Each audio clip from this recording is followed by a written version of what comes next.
Nah, jadi kita itu sudah sampai di pelajaran ke-15 ya, tentang gereja. Teks yang eh, menjadi dasar dari pelajaran hari ini itu terambil dari Efesus 5 ayat 23, 25, 27. Jadi saya mau ajak Bapak Ibu sekalian baca bersama-sama dengan saya ya. Kita baca sama-sama. Satu, dua, ya. Karena suami adalah kepala istri, sama seperti Kristus adalah kepala jemaat. Hai suami, kasihilah istrimu, sebagaimana Kristus telah mengasihi jemaat dan telah menyerahkan dirinya baginya, supaya dengan demikian ia menempatkan jemaat di hadapan dirinya dengan cemerlang, tanpa cacat atau kerut atau yang serupa itu, supaya jemaat kudus dan tidak bercela.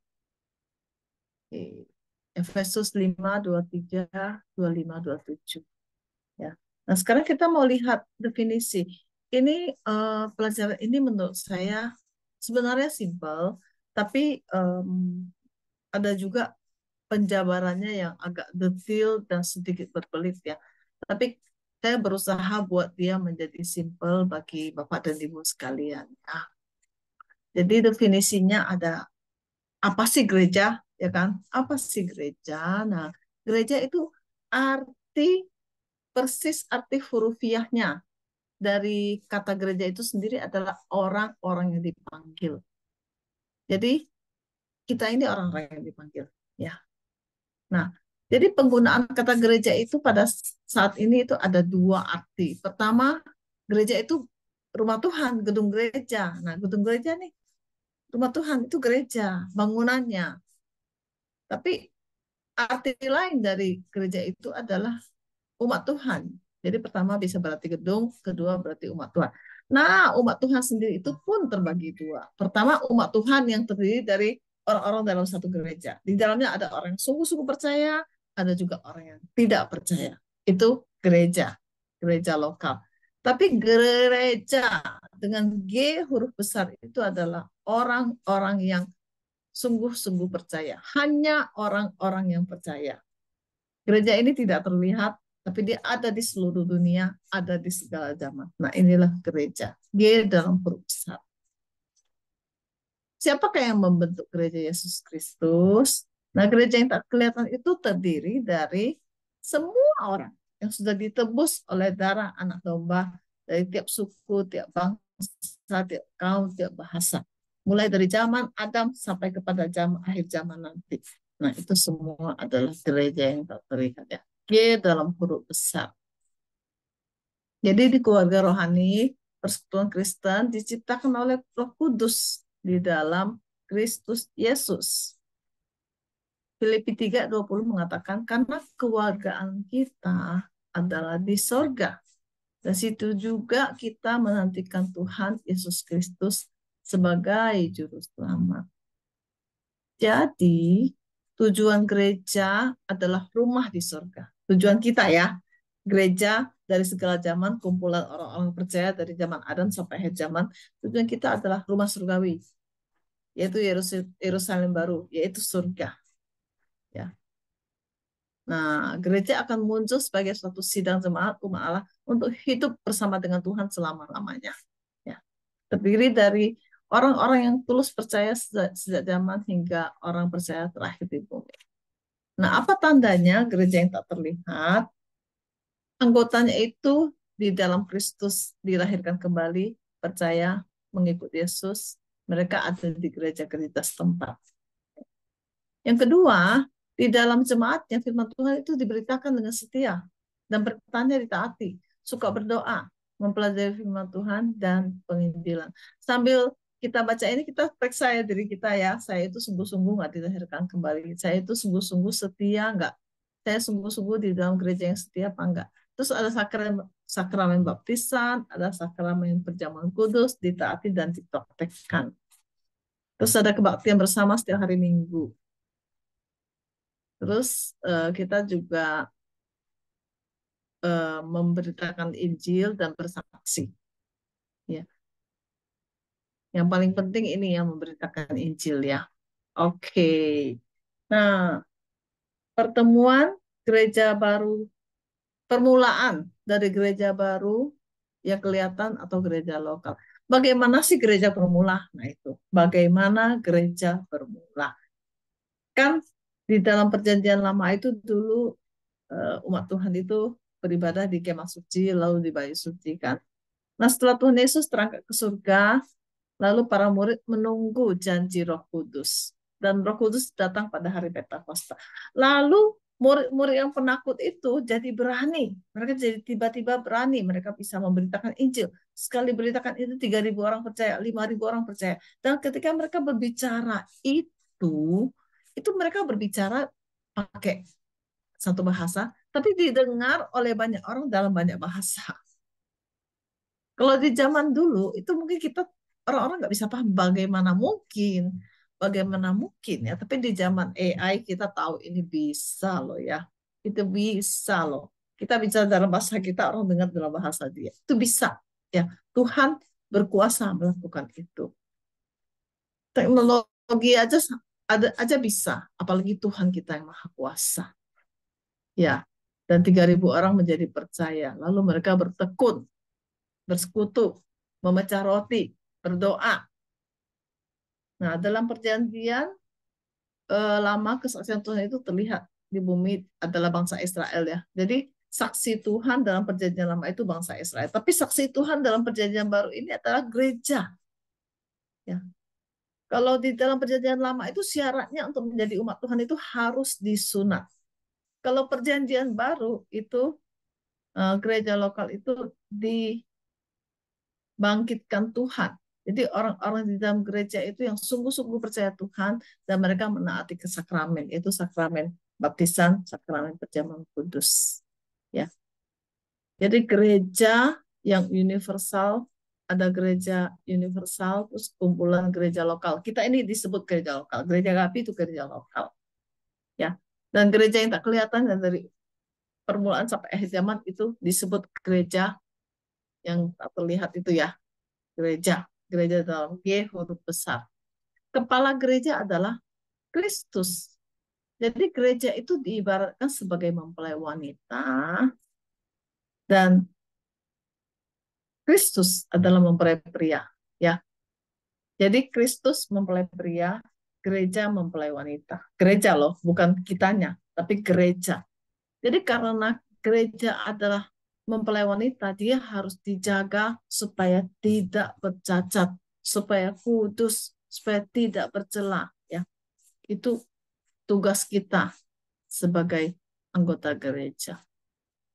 Oke, sekarang kita mau lihat sifat dasar gereja yang kelihatan. Gereja yang kelihatan ini, gereja kita ini ya.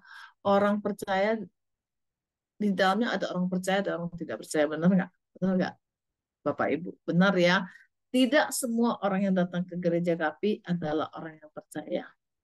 Tidak semua orang yang datang ke persekutuan di gereja ini adalah orang percaya. Ya, itu sebabnya katekisasi diajarkan. Karena saya rindu semua Bapak dan Ibu yang datang ke persekutuan usia indah sungguh-sungguh percaya pada Tuhan Yesus. Dan suatu hari kita semua kan akan tinggalkan dunia ini ya. Nah, kita bisa ketemu, bisa berkumpul kembali di surga sampai sebagai satu keluarga. Itu kerinduan saya, kerinduan kita semua yang melayani Tuhan. Ya. Nah, jadi gereja yang kelihatan ini menjadi gereja yang sehat. Kalau orang yang mengelola, orang yang mengatur, orang yang membimbing, itu adalah orang-orang yang melakukannya sesuai dengan prinsip Alkitab. Oke, saya ulang ya. Gereja lokal, gereja GAPI akan sehat kalau orang yang pimpin, orang yang atur, orang yang melayani semua melakukannya sesuai dengan prinsip Alkitab. Tapi kalau orang yang memimpin di gereja, yang melayani gereja, itu tidak percaya, mungkin Bapak Ibu pikir, Masa orang di gereja bisa tidak percaya? Oh iya, ada gereja yang begitu. Maka gerejanya akan mati. Ya. Kalau orang yang melayani itu tidak sungguh-sungguh percaya kepada Tuhan, gerejanya akan mati. Banyak loh gereja yang mati di Amerika sana. Ya, oke. Gereja yang mati apa yang terjadi? Gerejanya dijual jadi restoran, jadi KFC, jadi McDonald, jadi tempat orang latihan kungfu. Ya, itu terjadi. Sungguh menyedihkan, tapi itu terjadi. Nah, lalu ada organisasi Kristen, ya, itu bukan gereja, tapi mereka itu membantu gereja. Ya. Namun di dalam prakteknya ada organisasi-organisasi Kristen yang lupa tugasnya, ya. Nah, mereka mulai bersaing dengan gereja. Hal begitu tak diharapkan sih, tapi terjadi juga, ya. Apa sih contoh organisasi Kristen yang bukan gereja tapi bisa bersaing dengan gereja? Contohnya sekolah Alkitab, seminari, persekutuan Kristen antar universitas, navigator dan lain-lain. Itu bisa loh ternyata kalau tidak dikelola baik-baik bisa menjadi saingan bagi gereja. Oke. Terus kalau banyak juga organisasi-organisasi ini yang sudah di kepemimpinannya itu beralih dipegang oleh orang-orang yang tidak sungguh-sungguh percaya kepada Alkitab dan mereka sudah mulai berkompromi. Berkompromi artinya tidak lagi pegang erat ajaran Alkitab. Nah, pelayanan dari gereja yang kelihatan. Kita gereja Gedung Kapi ini gereja yang kelihatan ya. Nah, pelayanan yang penting dari gereja yang kelihatan adalah pelayanan kepada Tuhan dan Juru Selamat, yaitu Yesus Kristus. Dialah imam besar kita yang menjadi perantara kita di hadapan Allah Bapa.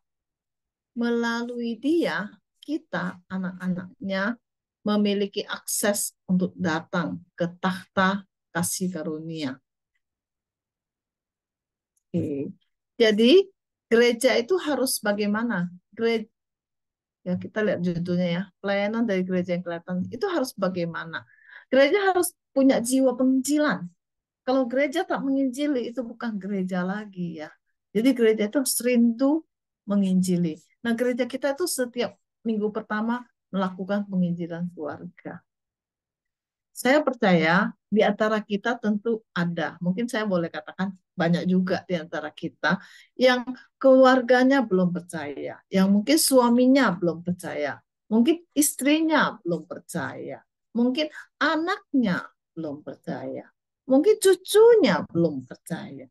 Nah, kita ini harus punya jiwa penginjilan ya. Kalau gereja adakan penginjilan setiap minggu pertama itu doakan istri kita, doakan suami kita, doakan anak kita, doakan cucu kita. Lalu ajak lapor kepada Pak Joni, Pak, saya mau istri saya diinjili. Pak, saya mau suami saya diinjili. Pak, saya mau anak saya diinjili. Pak, saya mau cucu saya diinjili. Kenapa? Karena hanya orang yang sungguh-sungguh percaya kepada Tuhan Yesus yang nantinya bisa kita ketemukan di surga. Karena setiap manusia itu kalau dia tinggalkan dunia ini, hanya dua jalan pilihannya. Dia ke surga atau dia ke neraka. Yang percaya kepada Tuhan Yesus, sungguh-sungguh percaya, maka dia ke surga. Nah, kita ini sungguh percaya kan kita ke surga. Lalu masa kita mau biarkan keluarga kita yang nggak percaya itu tidak ke surga?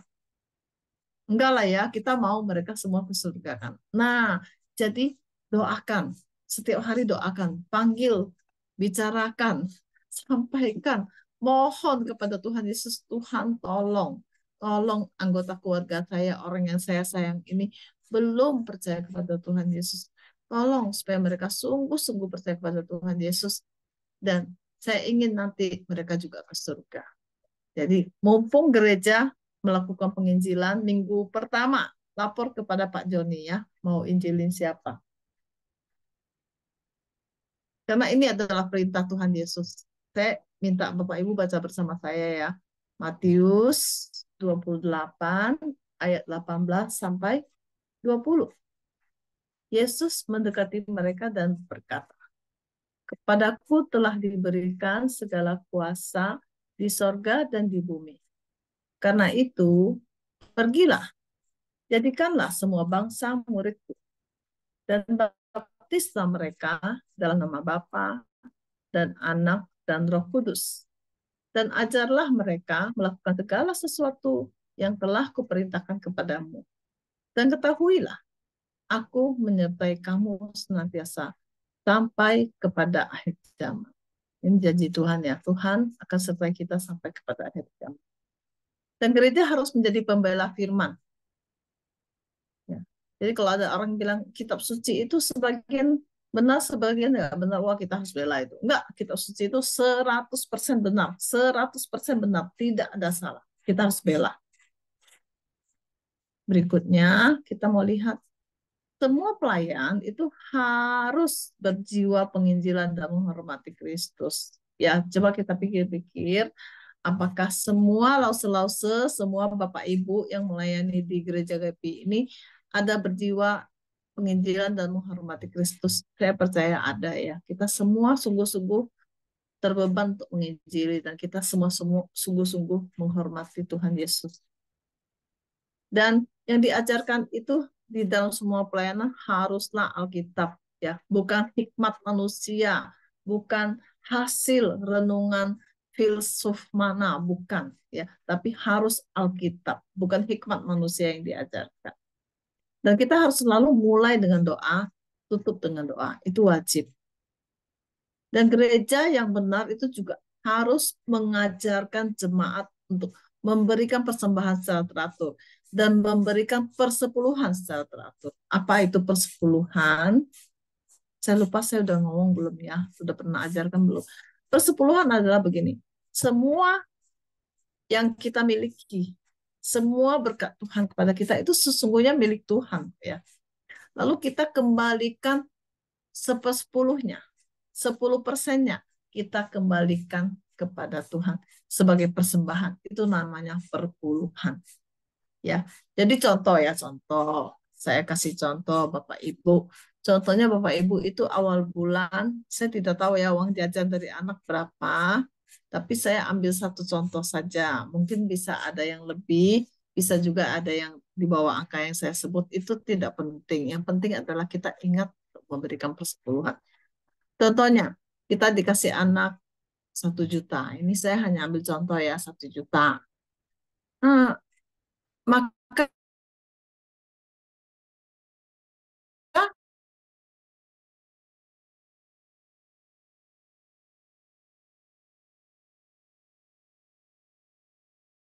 10% atau adalah berapa? Terus kalau acara lain kita kasih persembahan, itu namanya persembahan. Ya, persembahan syukur. Oke. Lalu kebaktian hari Minggu itu adalah puncak setiap minggu. Itu wajib. Wajib. Kecuali orang yang tak bisa bangun dari ranjang. Kalau enggak, wajib datang ke rumah Tuhan untuk beribadah kepada Tuhan. Jangan males pilih kebaktian online. Wah, itu tidak benar ya. Persekutuan doa, kita persekutuan doanya itu Selasa malam ya. Itu juga menjadi bagian dari kehidupan jemaat. Tapi kenyataannya Bapak Ibu, kenyataannya berapa orang dari kita yang datang Selasa atau yang hadir di Zoom? Perasaan saya hanya lihat Ibu Roma loh. Bapak Ibu, kalau belum tidur jam segitu hadirlah ya. Kalau paling bagus hadir di gereja. Tapi kalau nggak bisa hadir di gereja, ikut di Zoom. Bapak Ibu bisa bilang, nanti saya ngantuk, nanti saya tertidur. Tapi kalau hati kita sungguh-sungguh untuk Tuhan, pasti ada caranya. Pasti kita bisa ada caranya. Contohnya, sore-sore tidur siang dulu lah, biar malamnya nggak ngantuk. Bisa nggak? Bisa ya, sip ya, sip. Lanjut. Komitmen untuk melayani di gereja lokal. Kalau ada acara, Bapak Ibu paling bisa apa coba? Kalau seumur Bapak Ibu paling bisa apa? Masak lah ya. Ya enggak? Ingat almarhum Pak Niko dulu. Kalau acara apapun dia masak. Ya. Jadi masak tidak terbatas kepada ibu-ibu loh ya, bapak-bapak juga. Kalau yang suka dan bisa dan mau, itu bisa melayani Tuhan. Selain itu apa saja kita lihat di gereja, di jangan bilang tisu lah, bapak ibu udah tua ya, suruh mungut tisu itu berat. Tapi apa saja kelihatan pekerjaan di gereja itu, kalau kita ada hati mau melayani, kita bisa. Saya ambil satu contoh lagi, Pak Budi. Pak Budi nggak bisa masak kan? Tapi Pak Budi kan punya Ibu Amini. Nah, Pak Budi tuh minta Ibu Amini bantu masak. Itu juga pelayanan. Ya, nah, banyak. Jadi kalau kita diminta masak itu, kita seharusnya sukacita. Aduh, kesempatan saya melayani Tuhan. Ya, lakukan dengan sukacita, sungguh-sungguh. Terus menerima sakramen, baptisan, dan perjamuan kudus. Nah, ini adalah ciri umum setiap gereja Alkitabiah yang sehat. Ya, sakramen itu harus dipegang teguh, harus ditaati, harus dilakukan. Nah, jadi misi gereja ini apa dong? Misi gereja adalah membangun dan memelihara kesaksian melalui kebaktian umum, mengajak orang mengenal Sang Juru Selamat, lalu memberi, memelihara dan memberi makan dan merawat kawanan domba. Ini maksudnya kasih firman Tuhan gitu ya, bukan kasih makan secara fisik, tapi kasih makan makanan rohani. Lalu menegakkan dan mempertahankan iman, Injil, dan firman Allah. Dan yang kelima, menaati hari Yesus Kristus. Menantikan hari Yesus Kristus saat dia akan kembali di udara.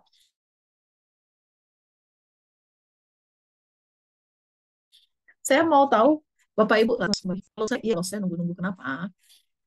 Kita tahu di Alkitab itu dinubuatkan Tuhan Yesus akan kembali. Dan saya tunggu dia kembali. Karena saya mau Tuhan Yesus itu kembali saat saya hidup. Lalu saya langsung terangkat ke surga. Lalu saya tidak usah mengalami kematian. Karena bagi saya, kematian itu agak sedikit menakutkan. Saya tidak takut mati. Saya takut proses menuju mati itu. Sakit-sakitan itu yang saya takut. Saya selalu berdoa kepada Tuhan. Tuhan, kalau bisa saya matinya dalam tidur. Ya, tapi itu kan nggak terserah saya ya, terserah Tuhan ya. Makanya saya berharap Tuhan Yesus datang kembali selagi saya hidup. Sungguh, sungguh. Itu pengharapan saya. Oke, jadi buat pemerintah tidak bingung bikin Sri ya kayak Ibu Roma itu mungkin tahu persis lah yang beginian ya. Tapi kalau kita kita yang baru-baru percaya Tuhan mungkin masih bisa bingung kalau saya jelaskan. Saya jelaskan secara gereja itu ada tiga pemerintahannya, episkopal, presbiterian, kongregasional. Jadi episkopal itu adalah semua gereja terpusat dipimpin oleh satu orang. Semua tempat adalah cabang. Keputusan dari pusat. Contoh gereja Anglikan itu begitu.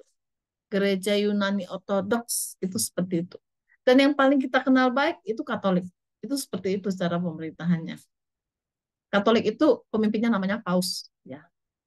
Oke. Lalu ada sistem presbiterian. Nah, sistem presbiterian itu gereja dipimpin oleh orang-orang yang paling rohani di dalam gereja, yaitu pendeta dan majelis. Ya, pendeta dan penatua. Itu presbiterian. Nah, bentuk ketiga ya, bentuk ketiga ini gereja ini sebagai pendeta sebagai moderator ya. Lalu bentuk ketiga adalah kongregasional. Itu kepemimpinan gereja berada di tangan jemaat. Jadi keputusan dibuat bersama, pakai voting. Ya, itu bisa bermasalah kalau ada pembentuk opini, lalu keputusan bisa jadi tidak tepat ya. Ini kita pilih yang presbiter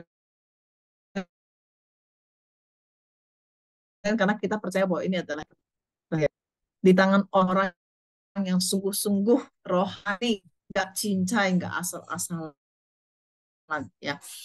Ini kan sedang orang dengan kondisi kerohanian yang berbeda-beda ikut voting bisa ya. Termasuk gereja ini adalah gereja baptis, gereja persaudaraan, dan gereja karismatik. Oke, jadi sekarang kita mau melihat, kita zoom lagi ke dalam, melihat secara lebih terperinci. Gereja presbiterian itu dari mana sih asal mulanya dan doktrin ininya. Nah, ini juga mungkin bikin kita sedikit merasa semeraut. Saya lewatin sepintas aja ya, nggak usah berpanjang-panjang. Jadi ini gereja-gereja yang melatar belakangi gereja kita, gereja GAPI, Gereja Alkitab Presbyterian Protestan Indonesia. Nah, itu kita berasal dari Singapura. Kenapa? Karena pendeta-pendeta GAPI di Indonesia ini semuanya lulusan FEBC, Far Eastern Bible College, 新加坡远东神学院 ya. Jadi semua lulusannya itu datang ke Indonesia, didikan gereja. Jadi kita bentuk satu sinode bersama-sama namanya Gereja Alkitab Presbyterian. Itu asal kita. Nah, yang Singapura ini dari mana asalnya? Singapura ini asalnya kalau dirunut, runut sampai ke Amerika, sampai ke Johnson di China, ya, sampai ke Amerika, sampai ke sebentar ya, ya, sampai ke Amerika sana, sampai ke England, ya. Jadi kita ini berasal dari Amerika sana, ya. Amerika sana itu dulu ada gereja Presbyterian. Lalu mereka merasa ajarannya ada yang sudah bergeser. Lalu mereka bentuk sesuatu yang namanya Alkitab Presbyterian. Nah, kita kan dari Singapura. Singapura ini pendeta Timotito. Pendeta Timotito ini sekolah ke Amerika. Lalu dia bawa pulang ajaran Alkitab Presbyterian. Jadi kita kalau di Rono itu akarnya sampai ke Amerika, Bapak Ibu ya. Lanjut, doktrin baku. Nah, doktrin baku kita diambil dari pengakuan iman dan katekismus Westminster. Ya, ada dua katekismus, katekismus besar dan katekismus kecil. Ya, jadi prinsipnya setiap doktrin harus berdasarkan Alkitab. Kita nggak ngambil-ngambil dari tempat lain, hanya Alkitab. Kalau berdasarkan yang lain-lain itu tidak ada dasar. Kalau Alkitab pasti benar karena itu dari Tuhan. Jadi kita percaya pada sola scriptura, hanya Alkitab. Sola gratia, hanya anugerah. Sola fide, hanya iman.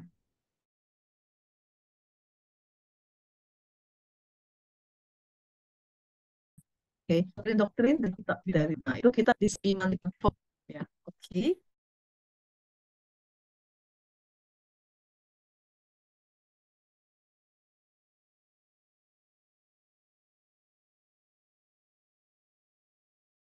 Apapun saja DF, H, I, adalah dasarnya. Saya ajak kita baca sama-sama boleh? Melelahkan nggak ya? Ustaz saya yang bacain. Oke. Kita percaya kepada ilmu ilahi. Ya. Pengilhaman dalam Alkitab. Artinya gini, kita percaya Alkitab itu diilhamkan oleh Tuhan. Tuhan yang ilhamkan lalu Alkitab ditulis. Itu maksudnya pengilhaman ilahi. Boleh ya? Boleh. Lanjut. Lalu kita percaya hanya ada satu Tuhan. Satu Tuhan saja dengan tiga pribadi yang kekal, yaitu Bapa, Anak, dan Roh Kudus. Lalu kita juga percaya bahwa Yesus Kristus itu adalah putra Allah yang kekal, dikandung dari roh, lahir dari perawan Maria, dan adalah benar Tuhan dan manusia sejati. Next, kita juga percaya bahwa manusia diciptakan menurut rupa Allah, menurut gambar Allah. Namun telah berdosa karena Adam jatuh, manusia jadi berdosa. Ya, tidak hanya menimbulkan kematian fisik loh. Jadi Adam karena dia berdosa, dia harus mati. Lalu tapi bukan hanya mati secara fisik, mati juga secara rohani, terpisah dari Tuhan. Ya. Dan semua manusia yang lahir setelah Adam itu lahir dengan sifat berdosa, berdosa dalam pikiran, berdosa dalam perkataan, berdosa dalam perbuatan. Kita juga percaya bahwa Tuhan Yesus itu sudah mati di kayu salib sebagai penebus.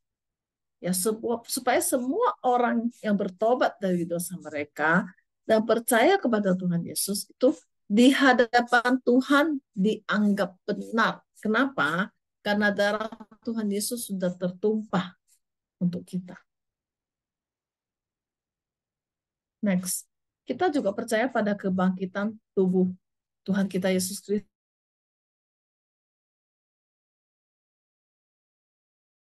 Kristus ya sudah mati dan dia nah, sudah bangkit 10 40 hari 40 hari kemudian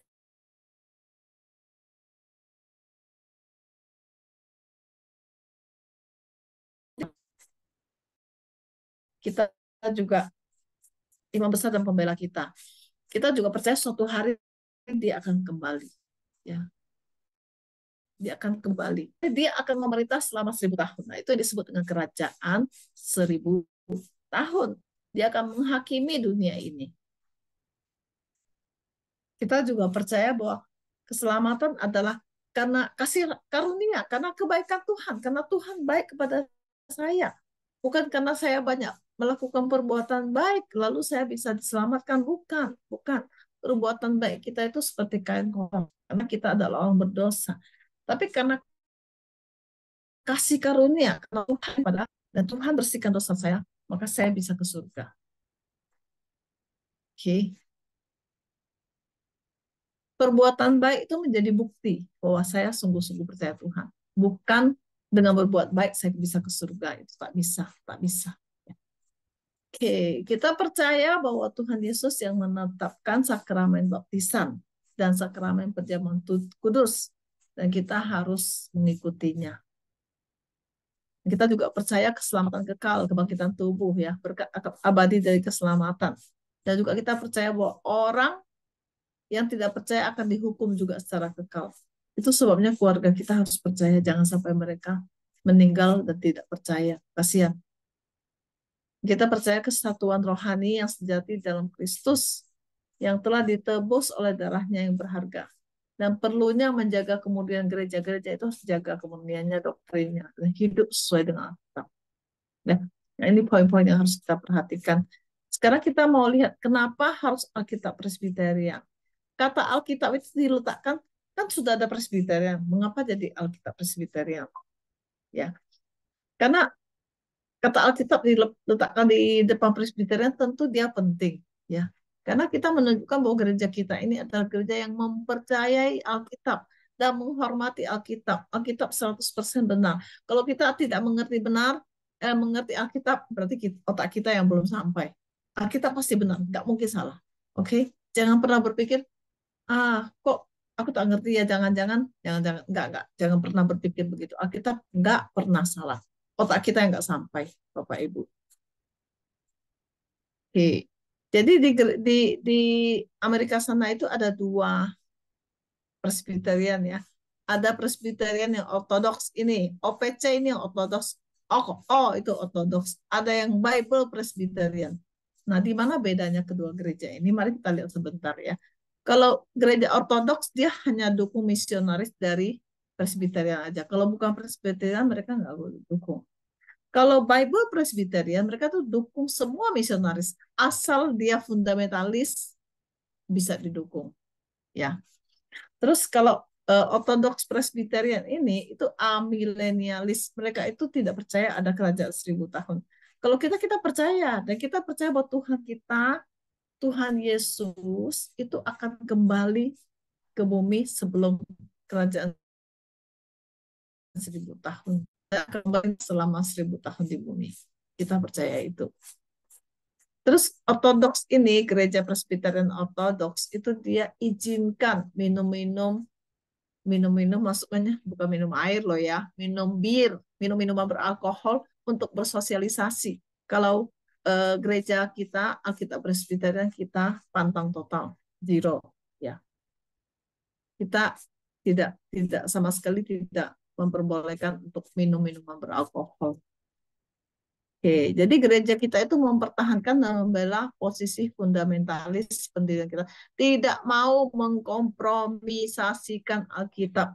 Kita pegang teguh bahwa Alkitab, teks Ibrani, teks Yunani adalah Alkitab. Bebas dari kesalahan, dapat dipercaya sepenuhnya, otoritas tertinggi dalam iman dan praktek. Jadi maksudnya gini loh, gereja yang Alkitab yang kita pegang itu adalah Alkitab King James ya. Kita bicaranya King James karena kalau Indonesia itu terjemahannya sumbernya beda lagi. Dan kita yang pakai Alkitab Indonesia kita tak ada pilihan, cuma ada satu versi kan. Kalau versi yang bahasa sehari-hari itu lebih banyak lagi kesalahan. Oke? Kalau Alkitab terjemahan baru ini juga ada sejumlah kesalahan dalam penerjemahannya ya. Kalau Alkitab di bahasa asli tak ada kesalahan. Nah, sekarang kita bicara Alkitab King James, Alkitab bahasa Inggris. Itu sumber teksnya itu adalah teks yang dianggap benar, bukan dianggap benar. Teksnya benar. Ya, teks Ibrani dan Yunani yang menjadi sumber untuk menerjemahkan Alkitab ke dalam bahasa Inggris King James itu adalah sumber yang benar, paling setia. Oke? Okay?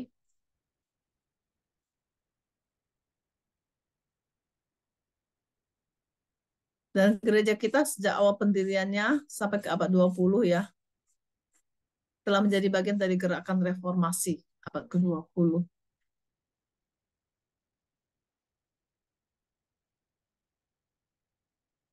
Oke, jadi sampai di sini pelajaran kita. Saya berharap tidak kepanjangan ya, Bapak Ibu. Kita tutup di dalam doa. Mari. Tuhan, Allah Bapa Surgawi, kami sungguh bersyukur untuk firman Tuhan hari ini yang mengajarkan kepada kami tentang gerejamu, bahwa kami harus menjadi bagian dari gerejamu yang tidak kelihatan, yang setia, yang sungguh-sungguh percaya Tuhan dari awal zaman Adam sampai kepada akhir zaman. Dan kami mau Tuhan, seperti firman-Mu hari ini berbicara kepada kami untuk membawa keluarga kami tentang kepercayaan kepada Tuhan Yesus.